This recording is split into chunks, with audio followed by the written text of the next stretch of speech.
Hi there. We're going to continue in Genesis, the book of Genesis. We just finished chapter 2, where Eve was created. Adam and Eve, man and woman.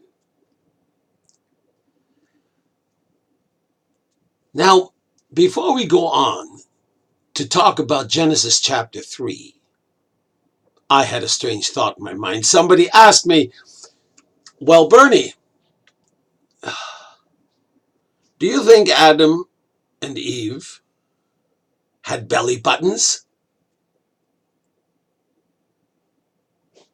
Now, that's a strange question to ask, isn't it? No, I don't believe they had belly buttons. You see, belly buttons came about because when we were in our mother's womb, we had a feeding tube attached to our bellies. A feeding tube that attached inside to the placenta. It was called an umbilical cord. That umbilical cord, when cut, left our belly button. That's a scar. It's a scar from birth that would exist for the rest of our lives. So no, Adam and Eve did not have belly buttons. But there is another thing that somebody asked me. As we were going through this study, on Genesis 1 and Genesis 2, they said, but Bernie, don't you believe that there was a gap? I believe in the gap theory. Why? I asked, really? So the reason they gave that they believed in a gap theory is because in Genesis 1:1, it said God created the heavens and the earth.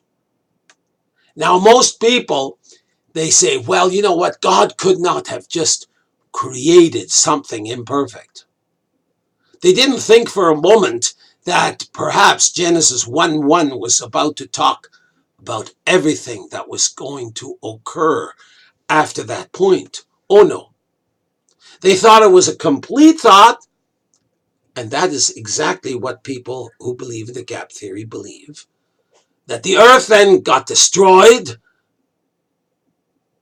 and then we start all over again, recreating the earth, starting in verse 2.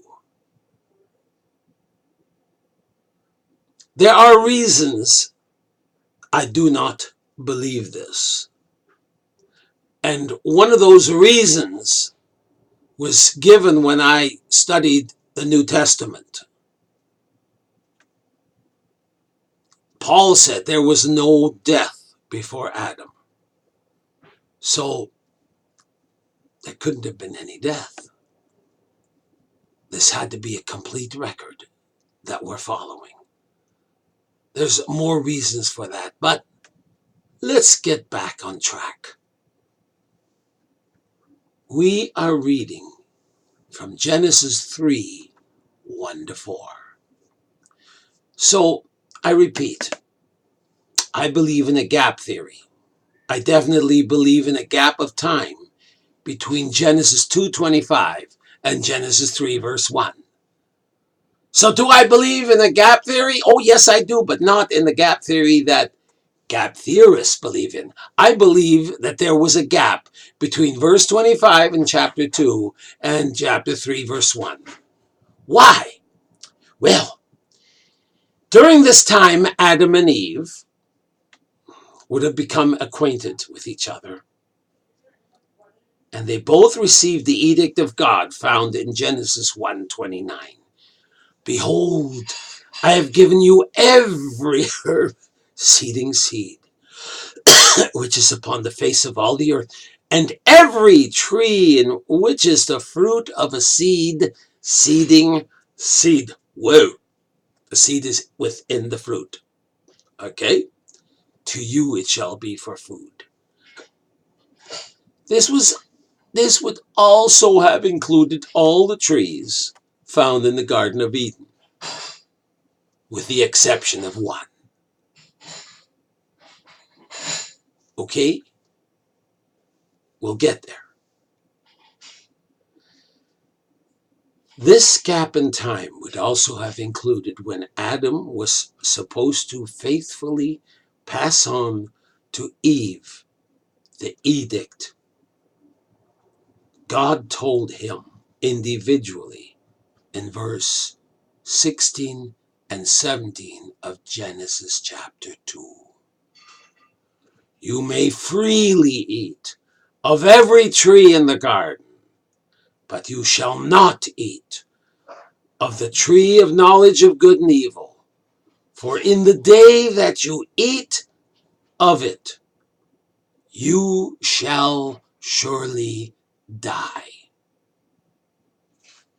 That would mean that Adam and Eve were encouraged to freely enjoy the fruit from the tree of life, believe it or not, and all the other trees in the garden except the tree of knowledge of good and evil. Maybe Adam added rules of his own and passed these on to Eve to protect her. This definitely would be typical of what I would have done in this position. We'll get there. This gap in time would also have included the seventh day of creation, and it probably would have included the fall of Satan, which is talked about later in the Old Testament. Did I mention Satan? Well, then let's get on to reading from Genesis chapter 3, verses 1 to 4. Now the serpent was more subtle than any beast of the field which the Lord God had made. And he said to the woman, Yea, hath God said, You shall not eat of every tree of the garden? No, what a twist of words, didn't he? And the woman said unto the serpent, We may eat of the fruit of the trees of the garden, but of the fruit of the tree which is in the middle of the garden, God has said, Ye shall not eat of it, neither shall ye touch it, lest ye die. And the serpent said unto the woman, Ye shall not surely die. When listening to this, have you already discovered a problem? In verse 1, let's pick apart verse 1. We are introduced to the serpent. In Revelation 20, verse 2, we read, and he is a powerful angel that laid hold, and he, a powerful angel, laid hold on the dragon, that old serpent, who is the devil and Satan, and bound him for 1,000 years. What does that say about the serpent? It was possessed by none other than Satan, and it appeared to be a dragon.